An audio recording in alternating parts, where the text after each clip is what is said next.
全球最大的视频网站 YouTube 上有这样一则广告，在无数学生党的脑海中挥之不去。 Writing's not that easy, but Grammarly can help. This sentence is grammatically correct, but it's wordy and hard to read. It undermines... Grammarly 是一款在线智能写作助手，它不光能帮你检查拼写和语法，还能根据你的目标读者调整行文的风格和语气。试想一下，当某同学论文写到崩溃，正想去 YouTube 刷个视频换换脑子，却又不幸遭遇 Grammarly 广告的迎头一击，被其嘲笑了写作水平。这广告我看了都能有小10年，甚至在我大学毕业后 YouTube 还每天给我推送。起初我还不爽，是不是瞧不起我们这些母语非英语的留学生？但我渐渐发现Grammarly 其实早就不只面向学生和学术圈，而是通过推出更多个性化的功能，吸引更多与文字打交道的人入坑。他自己也逐步从一个语法检查软件转变成一款提升沟通效率的生产力工具。本期嘉宾是 Grammarly 的产品营销经理 Zachary。从斯坦福商学院毕业后， Zachary 本着对沟通表达和前沿科技的双重兴趣，果断加入了 Grammarly 这样一家立志于用人工智能提升文字生产力的独角兽公司。我请 Zachary 谈了谈 Grammarly 在过去10年里的功能升级、产品转型和营销策略。和他聊完之后，我还发现了3个关于 Grammarly 的冷知识。首先， Grammarly 这样一款教你写英语的产品，竟然是由几个母语非英语的乌克兰人搞出来的。其次，疫情带来的办公模式的转变，不光利好了像 Zoom 这样的视频会议软件，也助推了 Grammarly。这背后的逻辑又是什么呢？还有， Grammarly 不只吸引了觉得自己英语不够灵光的人，那些母语就是英语的人，哪怕对自己的写作水平再自信，也有使用 Grammarly 的场景。此外，我们还聊到了像 ChatGPT 这样的生成式人工智能对 Grammarly 这种文字生产类产品的潜在冲击。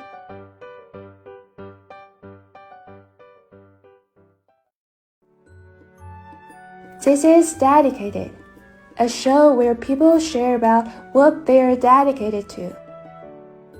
It could be a career or a hobby. They will tell you why they are so into it, or how they become so good at it. I'm your host, Lulu, and making these conversations happen is what I am dedicated to. You can also tell me what you are dedicated to. Next time you proofread your writing, watch out for timidity. Anything that sounds vague, indirect, or hesitant, unless you truly mean it. As much of our communications have gone digital, across texts, emails, and online share docs, it's even more crucial to know how to add sparkle to what we write so that the readers will jump up and implement what we suggest. This also raises the bar for online writing assistants. Besides catching tempo, those smart ones can even help tweak the tone of our writing, depending on whether we like to sound approachable or professional. In this episode, Lulu talks with Zachary, a product marketing manager at Grammarly who shares how Grammarly has gone beyond college essay checking and aspire to help everybody with their everyday writing. As generative AI like ChatGPT eclipses almost everything in the productivity space, could Grammarly still find its niche?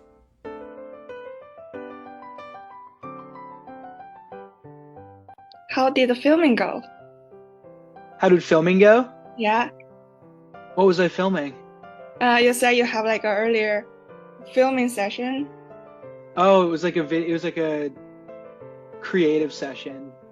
I wish I could be in the actual filming portion of stuff, but no, I only get to be in the planning. Yeah, but was that like a big part of product marketing? like what you're doing? Yeah, product marketing means a lot of different things to a lot of different people. And the smaller you get in terms of an organization, the bigger the purview of a product marketer, which is really interesting at a company like Grammarly. Yeah, in my case, it means I can be touching some elements of video production, elements of feature development and product launches, general market analysis, competitive landscape. It's all over the place, just really fun. I see. Yeah, I hope you can be the actual filming next time. Yeah. It's fun to be there. I've been told. So far, I haven't been able to be on set watching the actual filming happening, but maybe one day. Yeah, so we will get back to this just in a minute. And just to give our listeners a little bit of background here. So today we have Zachary, and he's a product marketing manager at Grammarly, which is a popular online writing assistant. So I knew Grammarly from YouTube because I started seeing his YouTube ads when I was in college, which kind of makes sense because back then I was a student and I was an international student who might have problem with writing or grammar. So it makes sense to market to me like a grammar checker. But I keep seeing this ad many years after I graduated. I was kind of like pissed at the point because I was like, how awful do you think my writing could be? But after watching like different versions of Grammarly ads, I noticed it is actually sending like a different message. So it's not just for students or non-native English speakers. It is also trying to reach out to a broader audience like business professionals or eventually everyone. So I realized Grammarly might be way more than like a spell checker, and I might like underestimate this product at that time. So that's why I invite Zach here to share the story about Grammarly. So first, I just want Zachary to share like why you joined this company. I think either you like the product yourself or it's doing something that aligns with your own calling, or you just see it as like a profitable business. Yeah, why do you join this company? Hey, Kexon, thanks for having me on. All of the above. Is that an option? Can I pick that?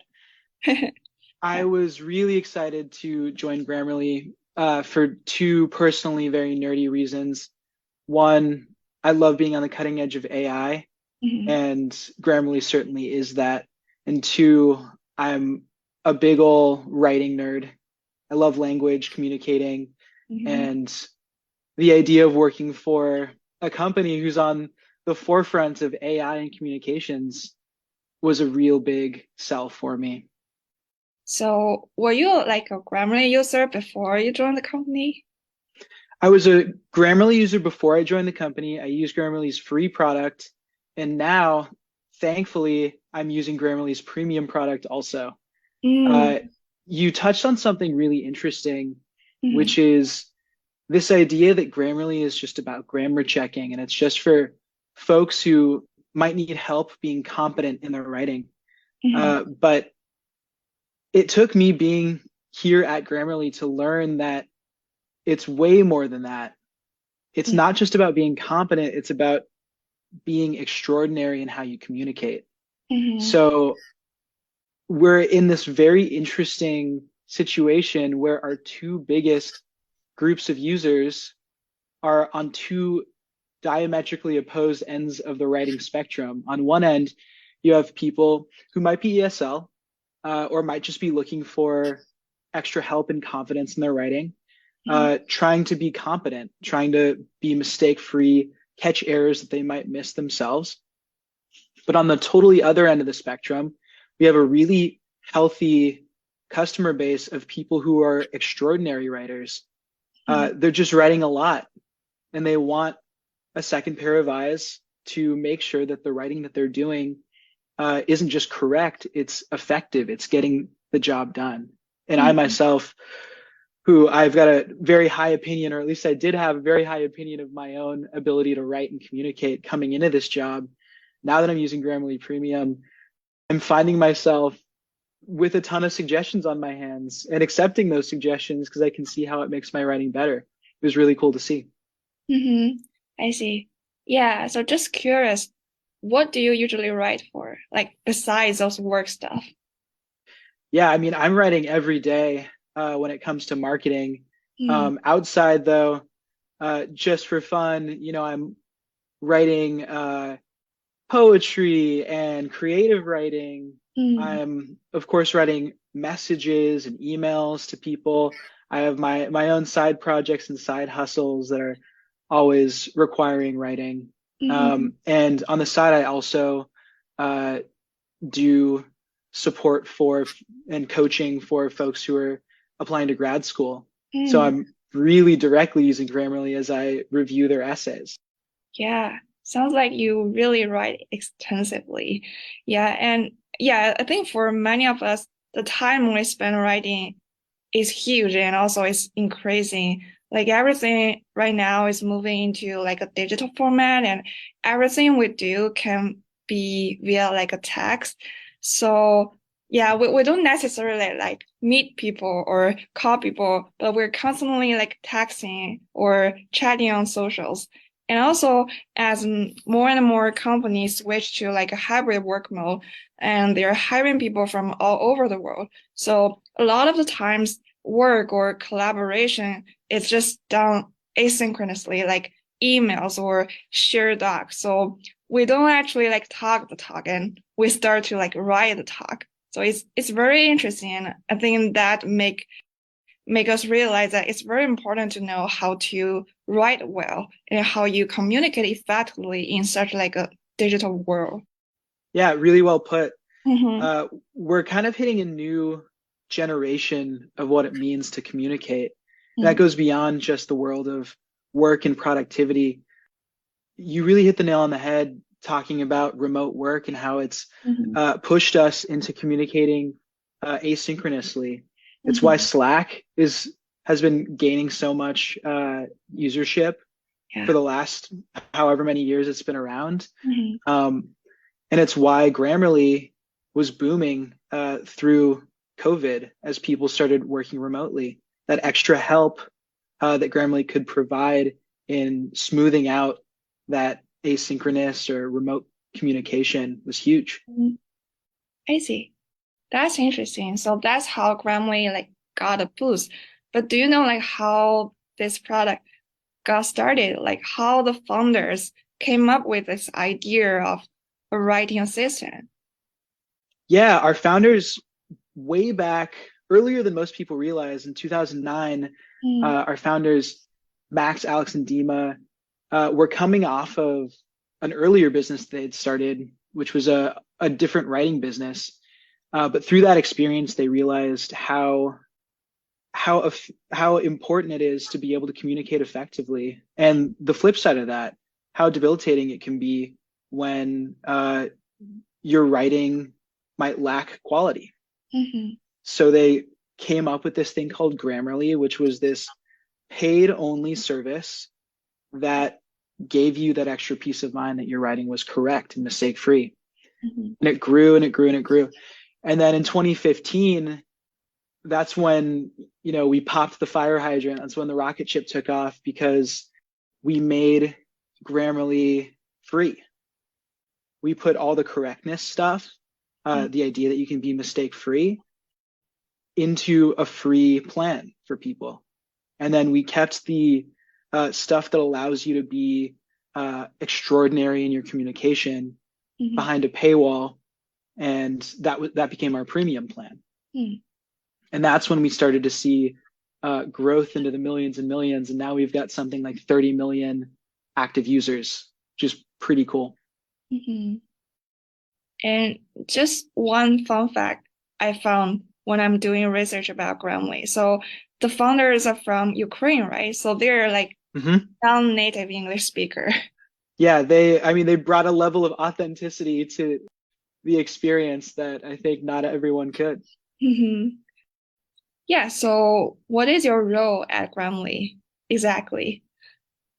It's a good question. I'm a product marketing manager, which I think every tech company that has a product marketing function defines a little bit differently.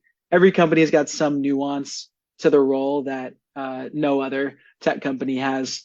But the way I like to define product marketing is you as a product marketer represent the voice of the customer as products are developed, launched, marketed, and sold.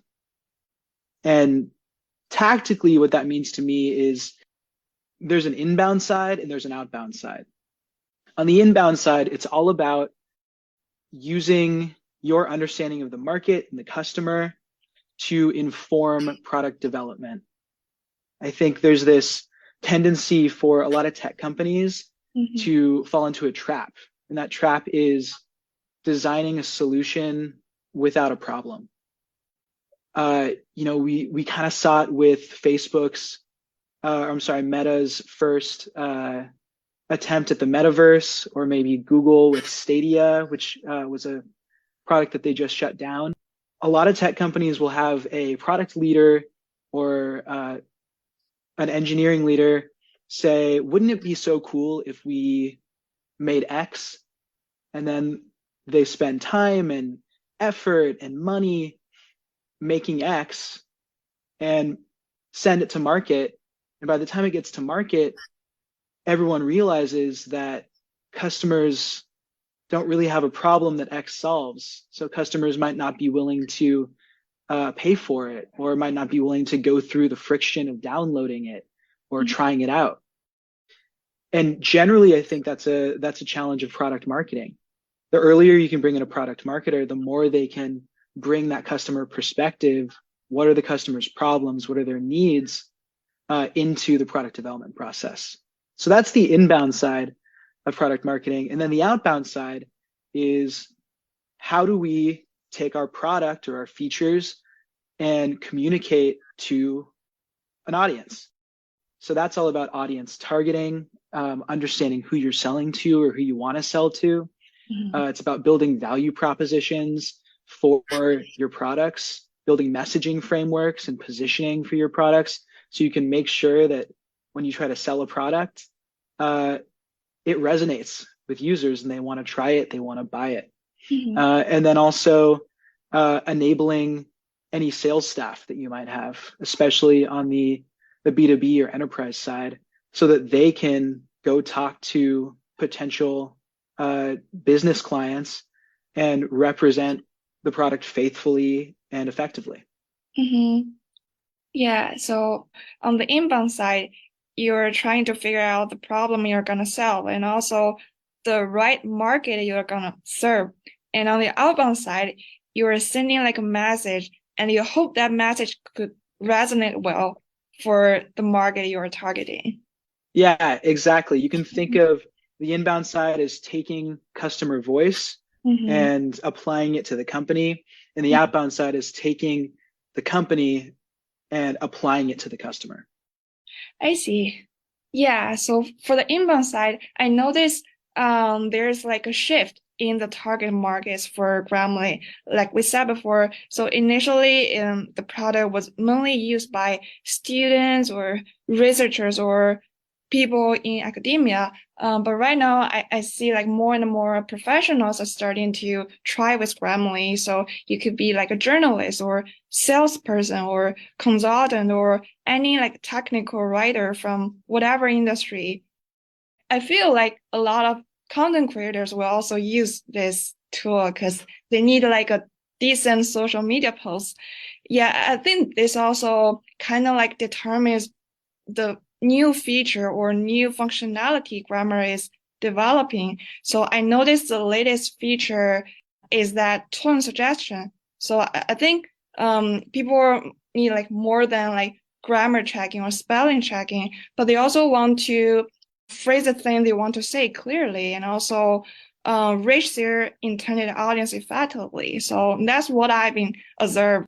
Yeah, it gets back to that idea that we were talking about, that good writing isn't just mistake-free writing. It's writing that helps you achieve whatever you're trying to achieve as you write. And professionals, just like students, have a lot they can achieve with their writing. Tone is a really cool addition to our product set. I'm glad you brought it up because it's a lot of fun, and it's one of those rare crossovers that we offer in the free plan and in the premium plan. In the free plan, we can actually use AI to detect the tone of your writing, which is super cool. I really like it. It can tell if your writing sounds confident or if it sounds formal. And to me, it's more helpful when it tells me that my writing is like inconfident or defensive, because then I can correct for it. And then on the premium side, I don't even have to correct for it. Grammarly does that for me. I can just click a button and all of a sudden my writing is more personable or more formal, which is cool. And it gets back to that idea, writing with effective tone is going to help you get the job done more effectively than if your tone is off. I'm sure we've all gotten a text or an email or a Slack message that could be interpreted as hostile or defensive or something bad. And generally when you write, it's not always easy to know how your writing is going to be perceived by the reader. So you want to make sure you deliver it correctly. And that's what Grammarly is trying to solve for. Yeah. I feel like the tone is very like critical, especially for workplace conversations, because you really like want to like move your project forward by being more like confident and persuasive, right? And I think besides the tones, I think few of us have like global picture of what we write. Like there might be like words that we always using, like it's so like repetitive, or some other like bad habits overall if you have like an overview of your writing. So I think we also might need help on that aspect. Yeah, it's also cool that it kind of trains you over time to realize if there are deficits in your own personal communication style. For me, it helped me realize that I was hedging a lot of my writing with language that was inconfident. Instead of just saying, this is the way this should happen, I would always say, I think this is the way, or this is probably how we should do things, even when I knew that this is the way it should happen. And Grammarly's tone stuff helped me identify that. And even now that I'm writing without it, in the back of my head, I'm like, okay, if I had been writing the way I used to, Grammarly would be showing me tone suggestions, but it's kind of trained it out of me, which is pretty cool. I see. Do you think that also applies to your speech? I mean, when you like write in a style, sometimes your like speaking style or your speech will also change. It's a really good question. And it applies to something internal at Grammarly too. We are asking ourselves internally, do we want to be a writing assistant? Do we want to be an AI writing assistant? Or do we want to be an AI communication assistant? And the efforts that we've taken to help people improve their writing when it comes to tone and when it comes to clarity are also efforts to improve their communication overall. So I think it totally applies to speech. It's a really cool thought that I haven't considered before. Yeah, so we talk about like the consumer clients. I know there are also like enterprise clients. I'm just curious, why would enterprise interested in like purchasing such like a product on like a larger scale for like all the employees? To me, enterprise should be most interested in it out of everyone, which is kind of funny. On one hand, you have the fact that productivity is lost when bad communication is rampant in an organization or on a team. You can imagine if communication isn't super tight, you're sacrificing time and understanding as you need to correct stuff. And especially for organizations and teams that really have to deal with a high volume of writing. So you can imagine like publications or content creators, marketing organizations that are always relying on good writing. But you can also think about like product development, which takes a lot of cross-team communication. You think about like a sales organization or a customer support organization that's talking to external clients or customers where the stakes are high. If you communicate incorrectly, you might seem unprofessional. If you communicate with a bad tone, you might lose a client. It's really important stuff. And then Grammarly does this extra thing, which is cool for enterprises, which is we add features on top that are team-specific features, like a collective style guide. If you want to standardize your language across your whole team, which I think we've all been in a situation at work or even at school where one person wants to say something one way and one person wants to say something a different way. Now you can just standardize it, which is pretty cool. I see. Yeah, I feel Grammarly can be like a very cool plugin for those collaboration tools. So when like many people collaborate on a same doc, you want the voice to be uniform, to be consistent.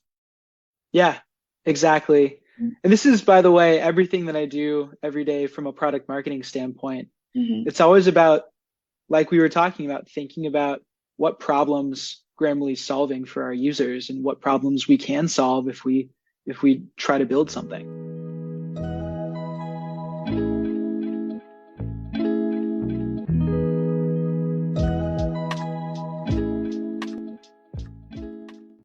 Yeah, so we briefly talk about Grammarly's YouTube campaign, and I feel Grammarly invests heavily in YouTube advertising. So why is that, and what's the impact?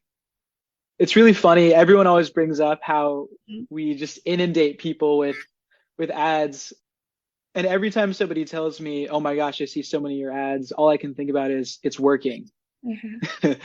I'm pretty fortunate as a product marketer to be marketing something unique in a product that is free. I don't have to convince people at first to buy anything, and it adds clear value. I think everyone can understand the value of writing and communicating mistake-free. So the main challenge of trying to acquire customers is making sure they know that Grammarly offers free error correction and you can upgrade to extraordinary writing. And the best way to communicate that we found is through video. Yeah, and also I've been seeing the ads, the content itself is also changing. I feel Grammarly's ads are becoming more and more narrative. So it starts to bring in like characters and plot and funny dialogues. I think that reminds people of the scenarios you need, like good writing, and show where good writing could take you. Exactly. And the narrative extends sometimes beyond just one ad, which is kind of fun, is all in service to this idea that we're keen on at Grammarly, which is that Grammarly is an essential tool for life. It's not just this tool that you need to use when you're in finals. It's something that can help across a number of different use cases, which is really true. And it's the reason why we have so many customers who sign up for Grammarly for one reason, or upgrade to Grammarly Premium for one reason, and then stick around for so long as they go from student to professional, as they go from one job to another. The narrative in the ads is also the narrative we're seeing with our actual customers. Yeah. So which one is your favorite? Oh man, you're putting me on the spot. I love, there's an ad we do, which is a guy gets asked to be a best man and he's trying to write a best man speech. I think that one's really funny. I think it's a cool example that doesn't apply to like a professional setting or a student setting. Jake had a few relationship disasters. Jake had a series of relationship mishaps. It really does showcase Grammarly's unique value in helping you take that communication from competent to really great. So, if you are single and superstitious, maybe you should try cutting some holes in your mom's wedding dress. Because Jake told me himself that he feels like the luckiest guy in the world To have met Eva. Yeah, and how about like other channels like TikTok or Facebook? Does Grammarly invest in those like as heavy as well? We definitely invest all over the place. YouTube is always the one that people talk to me about. It's the one that they see the most generally. But yeah, you know, we're open to a whole host of different ad platforms. And I think as a marketing organization, you need to constantly be thinking about a multi-channel approach for plenty of reasons, but a reason that might be more impactful than any of the others is that any one channel can totally change at any given time based on who owns that channel. You know, if Google wants to change the algorithm for how YouTube shows certain ads, it might totally massively impact our business if that's the only channel we use. Yeah. So having multiple channels helps us hedge a little bit. And the other piece is efficient ad spend.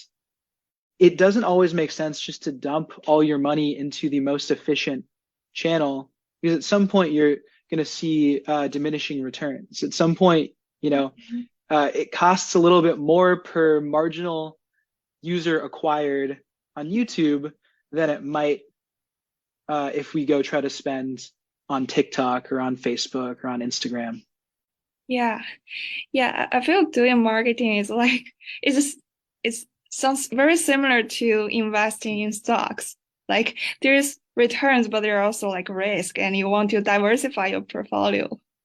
Yeah, and thankfully for me, I don't do that day to day. I work with a really talented team of acquisition marketers who does that, and I get to be on the side, if we're continuing your analogy, that establishes a general strategy and a narrative, and then like I said, those talented acquisition marketers go out and sell it within our ad channels.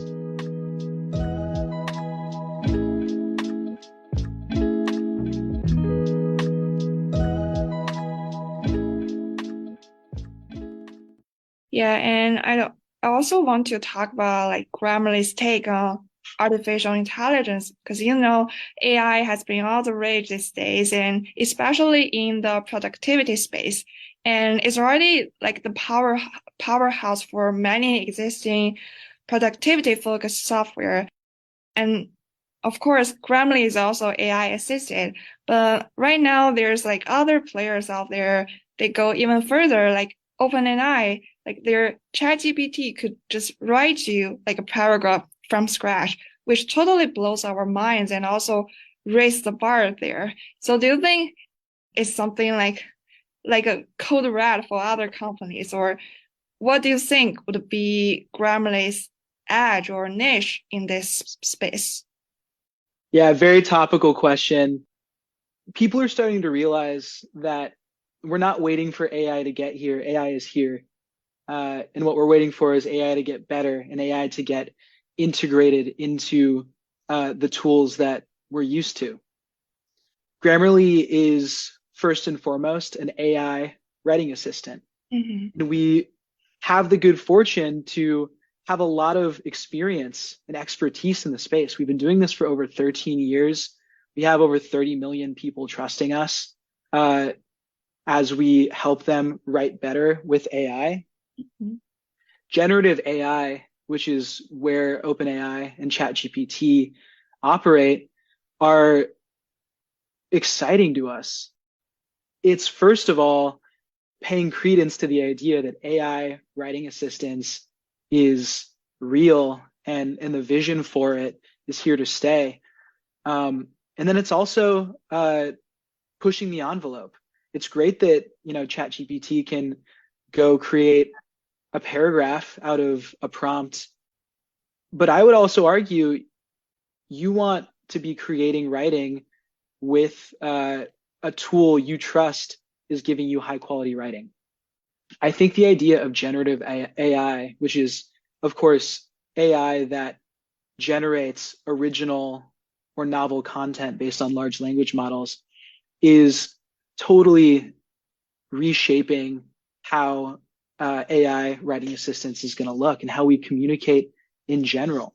I think in the next few years, everyone who's in the world of productivity is going to be affected somehow by generative AI.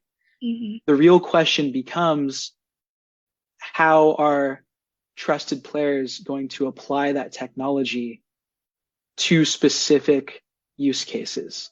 We talked before about designing solutions that have problems. There are companies out there, Grammarly included, that have identified problems and have provided really great solutions. The next question is, how are we going to stay on the cutting edge of AI to provide solutions even better? So you're going to find the problem you're going to solve and become an expert at it. And since there will be like so many different kinds of problems, there will be like different players out there. So yeah, it won't be like a winner take all situation, but there will be like more like fragmented market, right? Yeah, like if we think about the history of writing tools, you think about like the word processor as an example. A word processor was a totally novel concept when it came out because computers were still pretty new, and it completely changed the paradigm of how we write. And now all these years later, AI and generative AI are relatively new, and generated writing, AI writing assistants, these are also totally changing the paradigm of how we write. Hey, thank you for listening. If you like our episodes, subscribe to Dedicated on Apple Podcasts, Spotify, or wherever you're listening right now. If you want to follow us on socials, you can find us at Dedicated FM on Twitter and Instagram. If you want to contact us, our email is dedicatedfm2022@gmail.com. I hope you enjoy.